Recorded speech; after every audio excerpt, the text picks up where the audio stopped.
पश्चिम बंगाल में चुनाव की तारीखों का ऐलान होते ही ममता दीदी ने निर्वाचन आयोग पर तरह तरह के आरोपों की झड़ी लगा दी। ममता दीदी ने प्रधानमंत्री नरेंद्र मोदी पर भी चुनाव को प्रभावित करने का आरोप लगाया है। बीजेपी के नेता भी टीएमसी सुप्रीमो ममता बनर्जी के आरोपों का करारा जवाब दे रहे हैं। पश्चिम बंगाल में बीजेपी के चुनाव प्रभारी कैलाश विजयवर्गीय ने 8 चरणों में चुनाव कराने के फैसले का स्वागत किया। उन्होंने अपराधियों और तस्करों पर सख्त कार्रवाई करने की मांग की। इलेक्शन कमीशन ने 8 चरणों में बंगाल का चुनाव की घोषणा कर दी है और सभी राजनीतिक दलों की मांग थी कि इसका स्पान बढ़ाया जाए, क्योंकि सेंट्रल फोर्स के डिप्लॉयमेंट में थोड़ा समय चाहिए।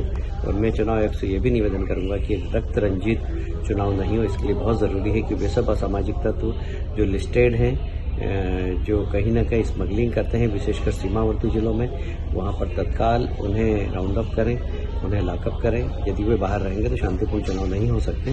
और मैं चुनाव आयोग से अपेक्षा करता हूं कि ये चुनाव शांतिपूर्ण हो। इसके लिए आप अतिरिक्त बल के साथ साथ वहां अतिरिक्त अधिकारियों की भी नियुक्ति करें, जो हर जिले में स्वयं उपस्थित रहकर वाच कर सके और निष्पक्ष चुनाव हो सके और लोग निर्भीक होकर मतदान कर सकें। वहीं बीजेपी नेता राहुल सिन्हा ने भी टीएमसी सुप्रीमो ममता बनर्जी के आरोपों का करारा जवाब दिया है। उन्होंने कहा कि तमिलनाडु में 1 चरण में चुनाव हो रहा है, जबकि असम में तमिलनाडु से कम सीटें होने के बावजूद 3 चरणों में चुनाव कराया जा रहा है। सिन्हा ने कहा कि बंगाल में ममता बनर्जी ने खेला करने और रक्त रंजित तरीके से वोटों की लूट से बचाने की कोशिश की जा रही है। उन्होंने कहा कि चुनाव आयोग ममता बनर्जी को कोई खेला नहीं करने देगा। ইলেকশন কমিশন নির্বাচনী নিগণ্ড প্রকাশ করবার পর মমতা ব্যানার্জি অবান্তর কতগুলো কথা বলছেন। তামিলনাড়ুতে যদি 1 দফায় ভোট হয়, পশ্চিম বাংলায় 8 দফায় কেন? তাহলে আমি ওনাকে প্রশ্ন করতে চাই, তামিলনাড়ুর চেয়েও আসামে সিটের সংখ্যা কম, তাহলে আসামে 3 দফায় কেন? এই প্রশ্নের উত্তর মমতা ব্যানার্জি দিক। আসল কথা, সাধারণ অঙ্কে এই হিসাব করার কোনো জায়গা নেই। কারণ ইলেকশন পশ্চিমবাংলায় যেভাবে অগণতান্ত্রিকভাবে ভোট লুট হয়, পশ্চিমবাংলায় মমতা ব্যানার্জির ভাষায় যেভাবে খেলা হবে, তো সেখানে মানুষ তার গণতান্ত্রিক অধিকারই প্রয়োগ করতে পারে না। পশ্চিমবাংলায় ভোটের নামে রক্তের হোলি হয়, অন্যান্য রাজ্যে সেটা হয় না।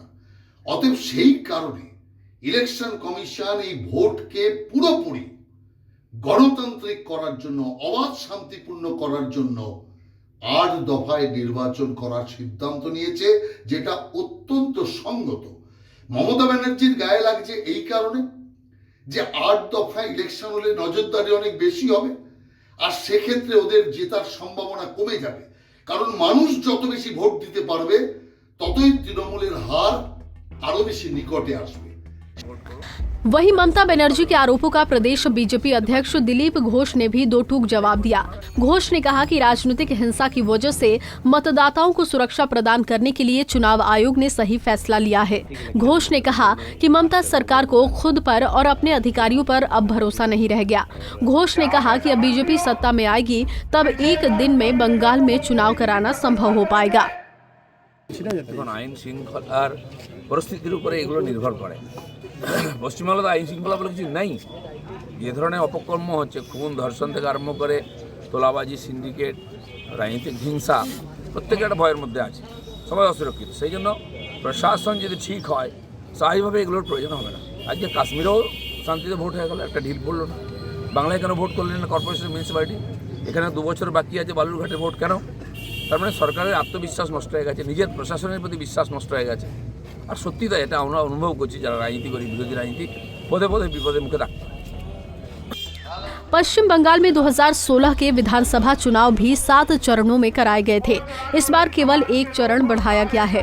इसीलिए ममता दीदी के आरोपों में हताशा नजर आती है, क्योंकि 2019 के लोकसभा चुनाव में टीएमसी का प्रदर्शन बेहतर नहीं रहा था।